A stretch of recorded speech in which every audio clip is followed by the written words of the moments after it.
Have you ever been annoyed by the input box function in VBA? Particularly by the fact that you cannot distinguish between the user cancelled it and the user just didn't enter anything but thought it was okay?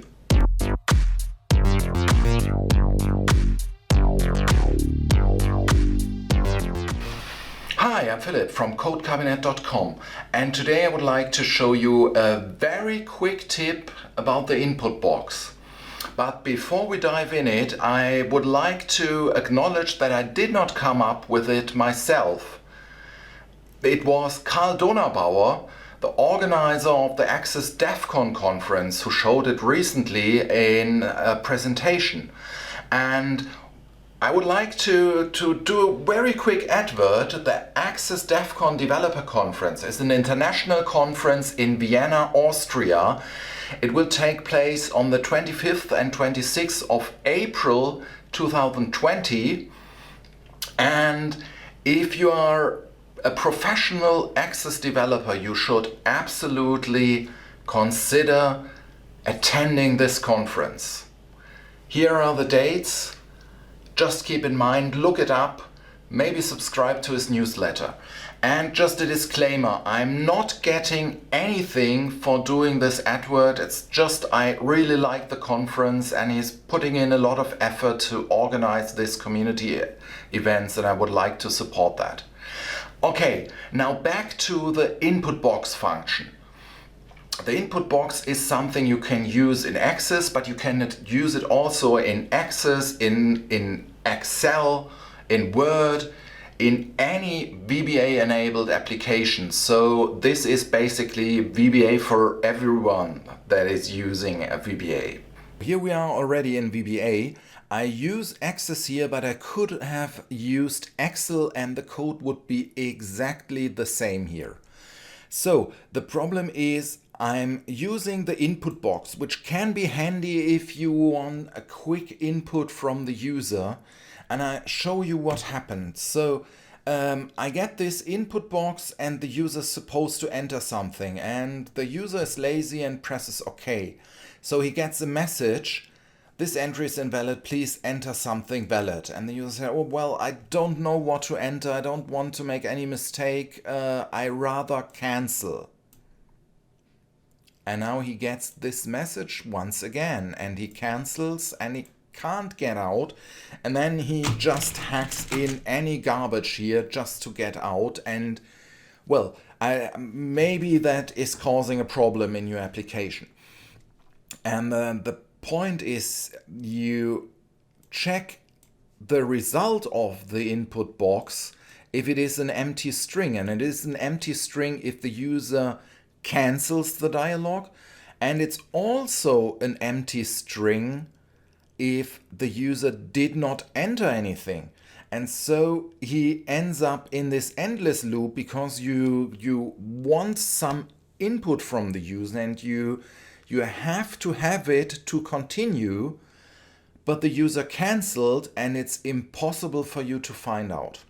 So that is our dilemma, and I'll show you the way out. First, let's take a look at this simple function. We've got a string and we assign just an empty string to it, and then after it we assign the VB null string. That is also an empty string, but a special empty string. First, let us look at this function. That is the empty string. There is nothing in there, it's just an empty string. Now this is the VB null string. It is also an empty string with nothing in it. And that is the dilemma with the input box. We cannot distinguish between the both. But there is a function that can, and that is the string pointer function.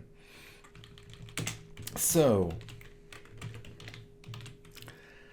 I just enter this at the end, and the function is probably unknown to you. It is retrieving the pointer to the string, and I'm not going to discuss pointers here in depth. Let's just say it's showing the memory area where the string is stored, the address of that memory area. So I get the string pointer of my string when it's just this empty string, and I will also add this down here when it is a VB null string. And now let's run this again. You see, it's the empty string and the string pointer. This is the memory address of the string. It will be pretty much different whenever you create a new string. And now this is the memory address of the null string. It is 0, because that is a special value that says, yeah, there is nothing there, so there's nothing in the string. And we can use this to solve our input box dilemma. So, and just a quick side note, I wrote VBA.InputBox here for clarification, because in Access there is no other input box. But in Excel, for example, there is an application.InputBox, and that behaves differently. And what I'm showing here is only applicable to the VBA.InputBox.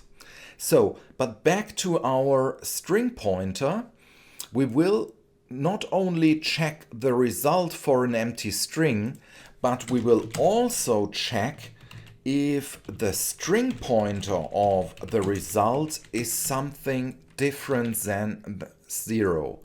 And now we run this function once again, and I don't enter anything and press OK.